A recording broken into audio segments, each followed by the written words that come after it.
Баршаңызға сәлем, қалайсыздар? Менің арнама қош келдіңіздер.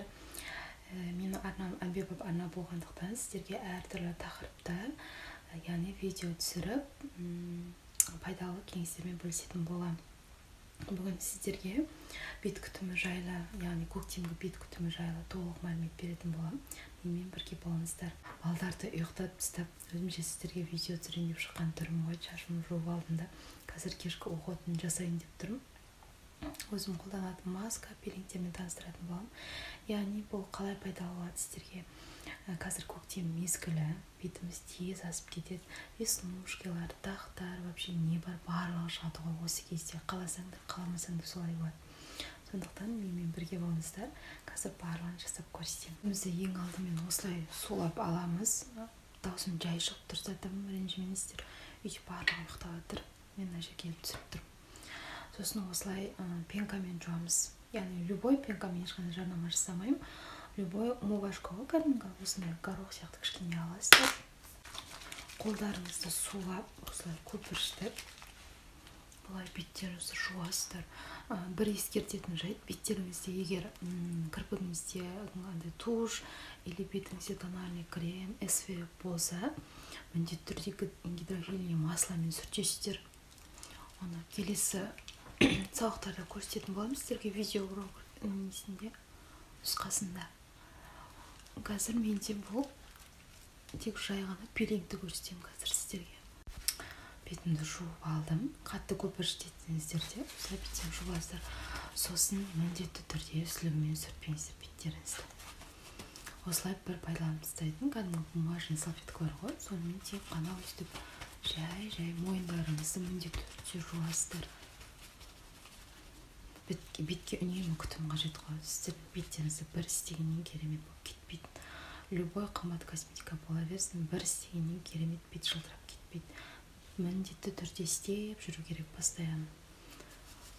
Сонда результатты көресіздер. Осыны болғаннан кейін менде осындай пилинг гель.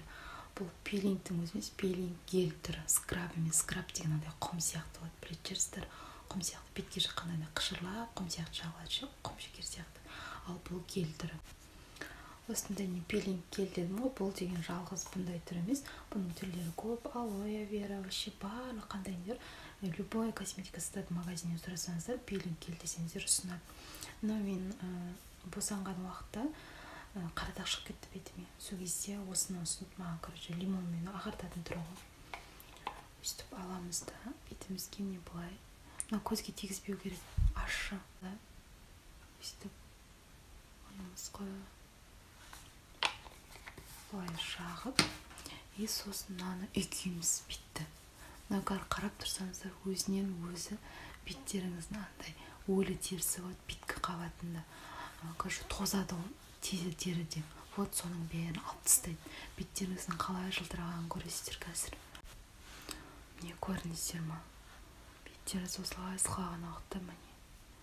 Кір сияқты, кір. Өстіп шығады. Дұрыс көрінбейді камерадан.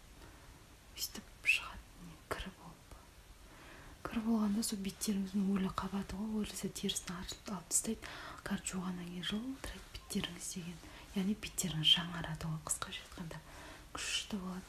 Бұны бір ескертетін жайт, менің бетім құрғақ болғандықтан сухой кожада аптасына бір ақ рет жасаймын. И так өзі құрғақ бет. Бірақ мынау уже мен бір аптада жасап тұрған мынадай болып тұр, страшно болып кеткен көрдіңіздер ма?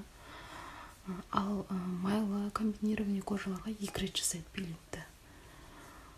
Косметологияға барған кезде айтады, пилинг жасау керек деп. Вот үй жағдайында жасайтын түрі.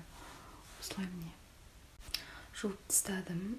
Көзімізді жуып тұрып, жуамызды көзге тиіп кетпеу керек, әсер етеді қатты.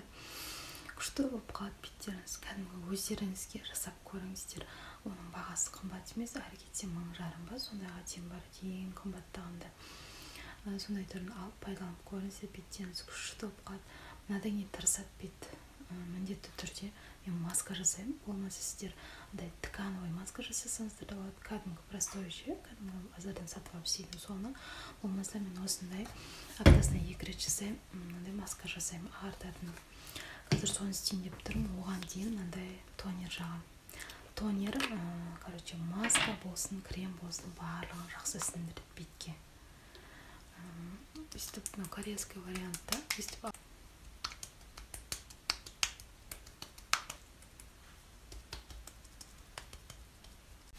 сіздерге ең айтайын деген пайдалы ақпаратым осы пилинг туралы болған. Бұрын мен пилингті білмейтінмін, шыны керек, осы 1 жылдан көлемінде ғана пайдаланып жүрмін. Жасым 26-ға келгенде де бұрын вообще мән бермейтін пилинг дегенне, скраб дегенне вообще қақпайтын. Оказывается, ең күшті зат екен. Бетіңізді кәдімгідей күшті қылатын алып, ерінбей сол уақытта пайдаланып көріңіздер.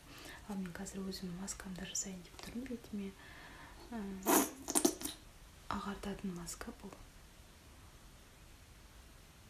Бетімде проблема жоқ, бірақ көктемде по-любому күтім керек та бетке. Сосын осылай жасаймын. Үзбеймін уақытты. Бетім проблема болсын, болмасын.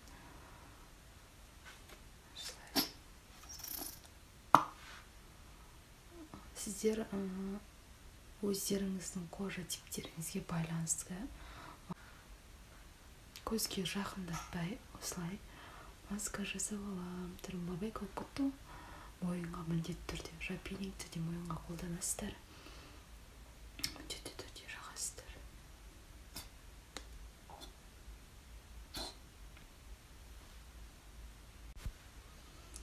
Осылай жағып алып, барлығын 25-20 минут ұстап, осылай кешкілік уақытта жасаймын. Тыныштық уақытта күшті болып. Сосын жуып тастап, өзім бетіме ылғалдандыратын крем жағамын. Көбіне мен бетім құрғақ қой. Сол кремді жағып жатамын. Сіздерге айтайын дегенім осы. Міндетті түрде беттеріңізге маска жасап, пилинг жасап күтініңіздер. Ой, мен айтады сұлуым дегенде қойыңыздар. Сұлулықтарыңызды сақтап қалу үшін солай күтім жасаңыздар. Менің арнама тіркеліп, лайк басып, комментарий қалдыруды ұмытпаңыздар. Сіздерге пайдалы видеоны әлі көп шығаратын боламын.